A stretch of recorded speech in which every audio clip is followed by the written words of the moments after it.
ಕರಾವಳಿ ಸೇವಾ ಪ್ರತಿಷ್ಠಾನ ಸುರತ್ಕಲ್ ಇದರ ವತಿಯಿಂದ ಶಾಸಕ ಡಾಕ್ಟರ್ ವೈ ಬಾರಶೆಟ್ಟಿಯವರ ಮುಂದಾಳತ್ವದಲ್ಲಿ ಯುವ ಸಮೂಹವನ್ನು ಒಗ್ಗೂಡಿಸುವ ನಿಟ್ಟಿನಲ್ಲಿ 5ನೇ ವರ್ಷದ ದೀಪಾವಳಿ ಸಂಭ್ರಮ ಹಾಗೂ ವಿವಿಧ ಸಾಂಸ್ಕೃತಿಕ ಕಾರ್ಯಕ್ರಮಗಳು ಅಕ್ಟೋಬರ್ 19 ಹಾಗೂ ಅಕ್ಟೋಬರ್ 25 ಮತ್ತು 26ರಂದು ಫುಡ್ ಫೆಸ್ಟ್ ದೀಪಾವಳಿ ನೈಟ್ಸ್ ಸುರತ್ಕಲ್ನಲ್ಲಿ ಜರುಗಲಿದೆ ಎಂದು ಪ್ರತಿಷ್ಠಾನದ ಅಧ್ಯಕ್ಷರಾದ ಭರತ್ ರಾಜ್ ಕೃಷ್ಣಾಪುರ ಅವರು ಸುದ್ದಿಗೋಷ್ಠಿ ನಡೆಸಿ ಮಾಹಿತಿ ನೀಡಿದರು. ಅಕ್ಟೋಬರ್ 19ರಂದು ಕರ್ನಾಟಕ ಸೇವಾ ವೃಂದದ ವೇದಿಕೆಯಲ್ಲಿ ಬೆಳಗ್ಗೆ 8:30ಕ್ಕೆ ಅಂತರ್ಜಿಲ್ಲಾ ಮಟ್ಟದ ಕುಣಿತ ಭಜನಾ ಸ್ಪರ್ಧೆಗೆ ಚಾಲನೆ ನೀಡಲಾಗುವುದು. ಮಕ್ಕಳ ಕುಣಿತ ಭಜನೆ ಮುಕ್ತ ವಿಭಾಗ ಹಾಗೂ ಭಜನಾ ಸ್ಪರ್ಧೆ ನಡೆಯಲಿದ್ದು ನಗದು ಬಹುಮಾನ ಮತ್ತು ಪಾರಿತೋಷಕ ನೀಡಲಾಗುವುದು. ಇದೇ ದಿನ ಸಾಂಪ್ರದಾಯಿಕ ಗೂಡುದೀಪ ಸ್ಪರ್ಧೆಯ ಗೋಪೂಜೆ ಸುಡುಮದ್ದು ಪ್ರದರ್ಶನ ನಡೆಯಲಿದೆ. ಸಂಜೆ ನಡೆಯುವ ಸಭಾ ಕಾರ್ಯಕ್ರಮದಲ್ಲಿ ಸಂಸದರು, ಶಾಸಕರುಗಳು, ಬಿಜೆಪಿ ಪಕ್ಷದ ಮುಖಂಡರು, ಸ್ಥಳೀಯ ನಾಯಕರು ಭಾಗವಹಿಸಲಿದ್ದಾರೆ ಎಂದರು.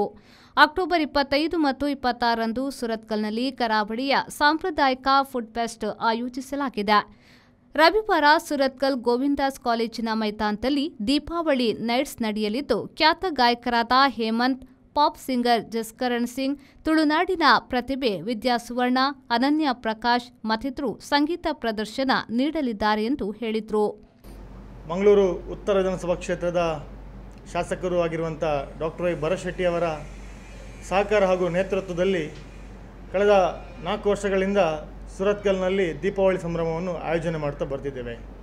ಈ ಬಾರಿ ಕರಾವಳಿ ಸೇವಾ ಪ್ರತಿಷ್ಠಾನದ ದೀಪಾವಳಿ ಸಂಭ್ರಮ 5ನೇ ವರ್ಷ ಸಂಭ್ರಮ. ನಮ್ಮ ನೆಚ್ಚಿನ ಶಾಸಕರಾದಂಥ ಡಾಕ್ಟರ್ ವೈ ಬಾರಶೆಟ್ಟಿ ಅವರ ಮಾರ್ಗದರ್ಶನದೊಂದಿಗೆ ಒಂದು ಹೊಸ ಯುವಕರ ತಂಡ ಈ ಭಾಗದಲ್ಲಿ ದೀಪಾವಳಿ ಸಂಭ್ರಮವನ್ನು ಎಲ್ಲರೂ ಒಂದಾಗಿ ಆಚರಿಸಬೇಕು ಎಂಬ ಒಂದು ಭಾವನೆ ಇಟ್ಕೊಂಡು ನಾವು ವಿಶೇಷವಾಗಿ ದೀಪಾವಳಿ ಸಂಭ್ರಮ ಕಾರ್ಯಕ್ರಮವನ್ನು ಸುರತ್ಕಲ್ನಲ್ಲಿ ಆಚರಣೆ ಮಾಡ್ತಿದ್ದೇವೆ. ವಿಶೇಷವಾಗಿ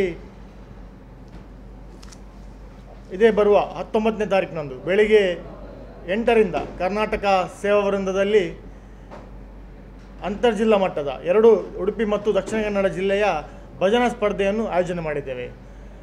ಬೆಳಿಗ್ಗೆ 8:30ಕ್ಕೆ ಉದ್ಘಾಟನೆ ಆದ ನಂತರ ಮಕ್ಕಳ 16 ವರ್ಷದ ಕೆಳಗಿನ ಮಕ್ಕಳ ಕುಣಿತ ಭಜನಾ ಸ್ಪರ್ಧೆ, ಅದರಲ್ಲಿ 2 ಜಿಲ್ಲೆಗಳಿಂದ ಒಟ್ಟು 12ರಿಂದ 15 ತಂಡಗಳು ಭಾಗವಹಿಸ್ತದೆ. ಅದರ ನಂತರ 16 ವರ್ಷದ ಮೇಲ್ಪಟ್ಟ ಮುಕ್ತ ವಿಭಾಗದಲ್ಲಿ ಅಂತರ್ಜಿಲ್ಲಾ ಮಟ್ಟದ ಕುಣಿತ ಭಜನಾ ಸ್ಪರ್ಧೆ. ಅದಾದ ನಂತರ ಇದೇ ಮೊದಲ ಬಾರಿಗೆ ಸಾಂಪ್ರದಾಯಿಕ ವಿಭಾಗದಲ್ಲಿ ಭಜನಾ ಸ್ಪರ್ಧೆಯನ್ನು ಕೂಡ ಆಯೋಜನೆ ಮಾಡಿದ್ದೇವೆ. ಆ ಭಜನಾ ಸ್ಪರ್ಧೆಯಲ್ಲಿ 2 ಜಿಲ್ಲೆಗಳ ಶ್ರೇಷ್ಠ ತಂಡಗಳು ಅಂದರೆ ಉತ್ತಮ ತಂಡಗಳು ಅದರಲ್ಲಿ ಭಾಗವಹಿಸ್ತಿದೆ. 10ರಿಂದ 15 ತಂಡಗಳು ಈಗಾಗಲೇ ನೋಂದಣಿಯನ್ನು ಮಾಡಿದೆ. ಒಟ್ಟು ಭಜನಾ ಸ್ಪರ್ಧೆಗಳು ಈ ರೀತಿಯಾಗಿ ಜರುಗ್ತದೆ.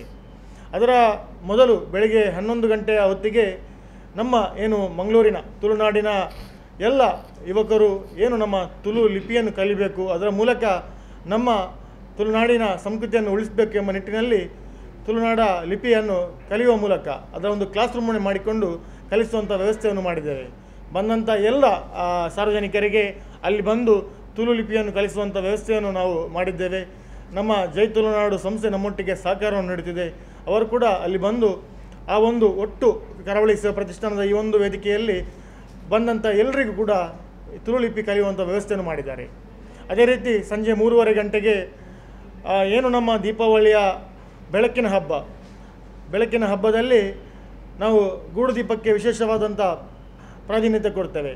ಹಾಗಾಗಿ ಸಾಂಪ್ರದಾಯಿಕ ವಿಭಾಗದ ಗೂಡುದೀಪ ಸ್ಪರ್ಧೆ, ಇದೇ ಮೊದಲ ಬಾರಿಗೆ ಆಧುನಿಕ ವಿಭಾಗದಲ್ಲಿ ಕೂಡ ಗೂಡುದೀಪ ಸ್ಪರ್ಧೆಯನ್ನು ಆಯೋಜನೆ ಮಾಡಿದ್ದೇವೆ. ಸುದ್ದಿಗೋಷ್ಠಿಯಲ್ಲಿ ಕರಾವಳಿ ಸೇವಾ ಪ್ರತಿಷ್ಠಾನದ ಪ್ರಮುಖರಾದ ವರುಣ್ ಚೌಟಾ, ಪುಷ್ಪರಾಜ್ ಮುಕ್ಕ, ಸಂಜಿತ್ ಶೆಟ್ಟಿ, ಆಶಿತ್ ನೋಂಡಾ, ಪುಷ್ಪರಾಜ್ ಪುತ್ರನ್ ಉಪಸ್ಥಿತರಿದ್ದರು. ಶರಸಾಲ್ಯನ್, ವಿ4 ನ್ಯೂಸ್, ಮಂಗಳೂರು.